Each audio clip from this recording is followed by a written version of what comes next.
Great to be with you this morning, and elections are just around the corner. In fact, the 14th of October is just over 5 weeks away, and there are 20 parties registered. New Conservatives is one of those, and like the name suggests, it is known as a conservative political party in New Zealand. And this morning, I have the privilege of chatting to New Conservative Party leader Helen Houghton.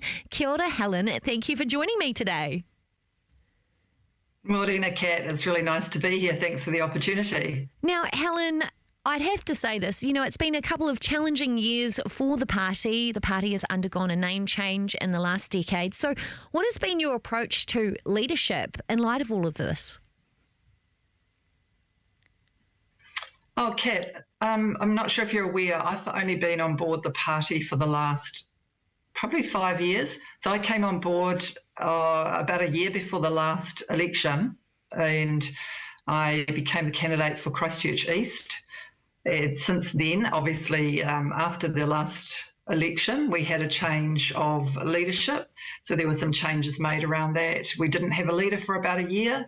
And then myself and Ted Johnson stepped up to co-lead the party, and recently that has changed again to be myself as the sole leader. So yeah, like all parties, all parties have changes. They all go through change of leadership, name change. I kind of look at it like this.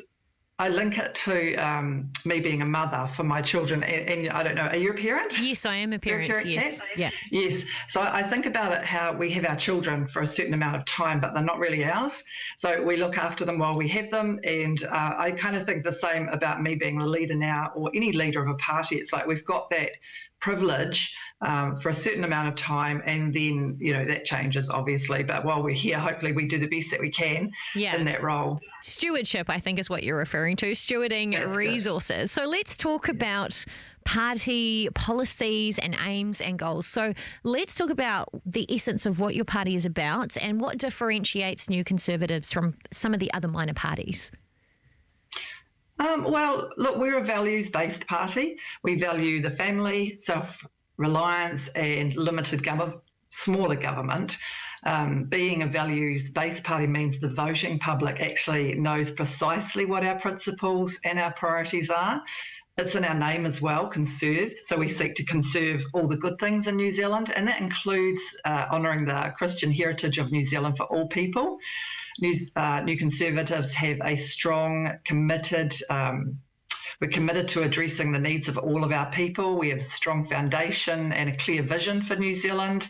Longevity is something that we have that some of the other tiny parties haven't had. So we've been around for 12 years, and we have a comprehensive, solid set of policies that signal commitment to the country's future rather than short-term gains, Kat.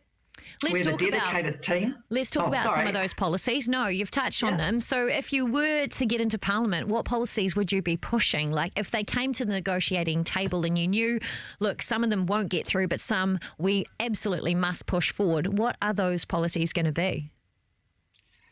Yeah, I think it depends on which ministries that we're given, but we will ensure to push back all the liberal policy we can and forward the conservative policy, of course. For me personally, it would be around education. Education's key for me. I taught for 16 years. Specifically, the sexuality education is a huge issue, but also life issues. The first thing I want to do is ensure that the unborn child has the personhood status. We have mountains in New Zealand that have personhood status, and yet the unborn child does not have that right. And I think that's inhumane that we do not have this right for every unborn child. The difference between life and death as a preborn is if you are loved or not. And that seems to be justified because you cannot see that life inside the womb. Look, I ask your listeners, Kate, if there are any out there who are pro-choice. I kind of put it out to them and say, well, just because you were wanted as a baby, does that give you the right to take away my life or those like myself who were not wanted and treat us like we're not valuable? Because every life is valuable and we must fight for it. So like I said, education and life issues are huge for us. Big question. So let's talk about education. So what would you change at the moment? Because we've heard that there are a lot of issues with literacy and academic performance in this country. What would you change, and how would your policy make these changes happen? Okay. It's a huge topic, and I'll try and do this just in a really short time. So we have got issues with literacy and numeracy. However, we've seen both main parties bring out things like Labor brought out, they were talking about, Argentinians talking about phonics, Nationals talking about teaching reading and writing or arithmetic, 1 hour each. Both of those things are not going to solve what issues we have. It's a lot bigger than that. We have major issues. I think the Ministry of Education needs a revolution. We need to completely uphaul what's happening. I'd like to know who's actually in the Ministry of Education and what their qualifications are, and just the thoughts around some of the things that they're bringing in. Because as an educator for, like I said, 16 years, we constantly had to, they were bringing in new things all the time. And if you know anything about children, they have to consolidate the knowledge. And it's really important to think about the basic stuff, the knowledge.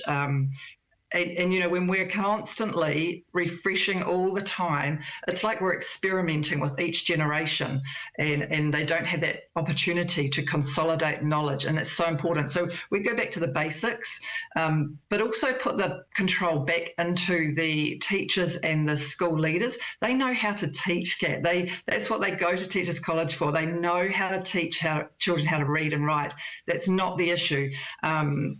There's much bigger issues, as you know, societal issues. They are huge. And we've got three things that are really important when it comes to education, and that is a strong family. If children are not in a strong family, then they're not going to be able to be in a space at school to learn. The other thing is around excellence. We've got high school teachers now, science and maths teachers, that are saying that the new refreshed curriculum is being dumbed down. So we need excellence. I mean, our society, our people are capable. We used to be the top in education. The problem is we've focused too much on teachers needing to be parents now, and that's not what they're there for. They're not there to fix broken families, and we'll talk more about the broken families later. Yes, there's a lot of issues facing New Zealanders at the moment, and even education at the primary school level is very difficult if children don't have enough food in their bellies to learn as well. But we have had a tough couple of years as a nation. I mean, globally, it's been a tough couple of years with the global pandemic, but as a nation, we've had a few climate disasters, and the situation in state of emergency down in Southland and Queenstown right now brings fresh memories of the Auckland anniversary floods. And of course, there are a lot of issues with crime. We've talked about education, and we are in a cost of living crisis. So what are the issues facing New Zealanders right now that are the most urgent to you and the new Conservative Party? So you've mentioned, and we've talked about education. That's up there, that's key. One of the top. Crime, youth wellbeing, and the cost of living. Now, all parties are talking about the cost of living. They're talking about education and crime, but I want to go a bit deeper, because all of these issues are priorities, but most of them stem from broken families and broken people. People who are not connected, and the fatherless homes. That's not talked about. It's not discussed at government level. And there is the economy, that is actually impacted by all of the broken families. The education, crime and youth wellbeing are all interconnected, and they're influenced by the factors like broken family, lack of parental involvement, and economic instability. So all of those things are interconnected, and we have to address all of them at the same time. It's not going to happen. It's not going to be fixed overnight, but the people in government now who have broken those systems are not the ones to fix it. For example, take broken families in education. Children from broken families, they face surmountable challenges in their educational journey, and that just continues as a dysfunction and a generational dysfunction. So the lack of stable and supportive home environments is something that we really focus on in New Conservative. We want all people to have healthy family homes. Otherwise, it's just going to lead to more academic struggles, lower educational attainment, and a cycle of disadvantage. So that also goes into crime as well. We've got research that has shown the correlation between broken families and the high rate of youth crime. We see that across everywhere. It doesn't matter where you live, there's youth crime. Ram raids are huge. I mean, even at my own home, we've had a few things stolen. My son's cars have been broken into, their work vehicles. Everybody is impacted. There's a lack of positive role models. There's reduced supervision for these young people. And look, no child is born a criminal. There's all the facts that you talked about. We've been through a lot, and Christchurch knows about adversity and the trauma that can happen with our children who went through the earthquakes. So as a society, we need to address all of these things. Instead of just putting packages over band-aids, we have to actually look at everything. But a lot of young people now, they have low self-esteem and emotional distress. Now, we're not teaching resilience, and resilience, as you may be aware, is something that Conservatives are all about, personal responsibility. So we have to actually teach children about being resilient and change. Change happens. When people are talking about the climate all the time, there's no climate crisis. It's actually change. The cycles change. And we used to teach this in our school, but we're not doing that anymore. It's like as soon as something happens, everybody panics, and we don't need to panic. Things change all the time. Well, that is an interesting perspective there, Helen, on that. And look, there's a lot of problems out there, and I guess the how is the biggest question. How do we practically actually fix these? Because you talked about how they're all connected, but there's obviously not one solution that's going to fix everything. But let's talk about values. I mean, we are a Christian radio brand right now, and our listeners want to know, as Christians, if a Christian is making that choice to vote for a minor party, why should a Christian vote for the New Conservatives? Yeah, well, Christians should vote for us because we uphold the traditional values of our society, including respect for parental rights. We cherish the children and family as well as the mothers and the father. We uphold both men and women, valuing life from conception to natural death. As the leader, I am the one who can help to address the root causes of all those issues we talked about because I have lived through them. I am also the one who can help others overcome because I have overcome. Now, not all of my strength has come from me. I used to think it was all in my strength, but my strength actually masked a whole lifetime of hurts. And while I was strong and fiercely independent and very capable, I needed healing. And we all know that only God can go that deep, and our society needs that faith and that hope in something that's bigger than ourselves. Humans, we muck up all the time. I still muck up because I'm human. So New Conservatives' values-based principles will lead people on the right path to a healthier society. So yeah, we're not career politicians. We're real people who have got real lives and real life experience. So please, we ask you to vote for New Conservatives, and we will put your values to work in Parliament and in government.